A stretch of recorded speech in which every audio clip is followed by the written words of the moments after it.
The rescue operations could continue for a day or two, as machinery cannot be taken to the high hills where the wreckages of the bus were found. The NDRF, ITBP and police teams are manually digging the place to recover the dead bodies. So far, 3 dead bodies have been recovered today. 13 injured persons have been rescued by the teams engaged in rescue operations.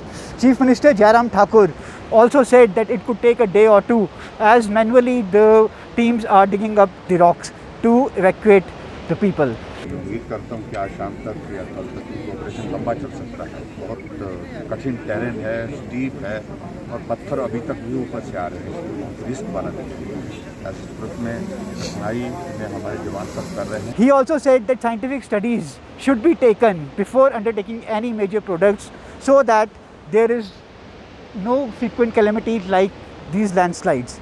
बिल्कुल हमको scientific studies इसकी करनी चाहिए और उसके बाद ऐसी घटना ना हो, उनको रोकने के लिए कोई मैकेनिज्म डेवलप करना चाहिए। तो ऐसे पॉइंट्स कहाँ कहाँ हैं जहाँ जहाँ हमको ऐसा लगता है कि ऐसे स्लाइड्स आ सकते हैं। हालांकि ये अब की बार देखने में आया कि बारिश के बिना भी, बारिश के मौसम में तो समझ में आता है, लेकिन बारिश के बिना भी जो है वो पहाड़ से जो है सांगला वैली में धूप का मौसम था, उसके बावजूद भी वहाँ पर पत्थर गिरे हैं। 9 लोगों की मृत्यु हुई है और यहाँ पर भी उस वक्त बारिश नहीं थी, मुझे जो बताया गया उस वक्त बारिश नहीं थी। निश्चित रूप से इसकी साइंटिफिक स्टडीज करेंगे और जो भी और ऐसे स्पॉट्स हम आइडेंटिफाई करने की कोशिश करेंगे जहाँ पर समय रहते हम कुछ वहाँ पर कर सके। The hopes of the relatives of the people who are feared to be buried in the landslide at Mughal Sarai are fading with each passing minutes. Now the family members are hoping that at least they could get the dead bodies of their loved ones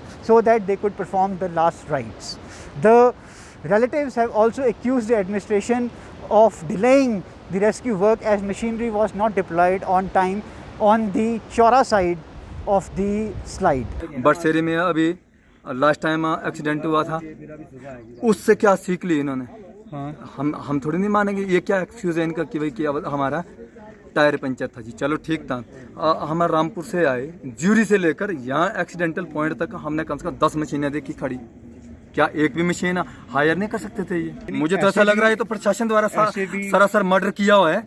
अगर किसी के बचने की आशंका थी वो तो उन्होंने मार दिया हुआ है। इतना बड़ा हादसा नहीं था ये कि वे बस इतना चकनाचूर हो जाए। ये जो पत्थर गए हैं उसकी वजह से इसकी ये दशा हुई है। शायद चलो हम मानते हैं कि मेरे जो रिश्तेदार, मेरे पापा जो और जो उसमें थे, कि वो जिंदा तो नहीं मिलने थे, वो कम से कम हमें उनकी बॉडी सही सलामत तो मिलती।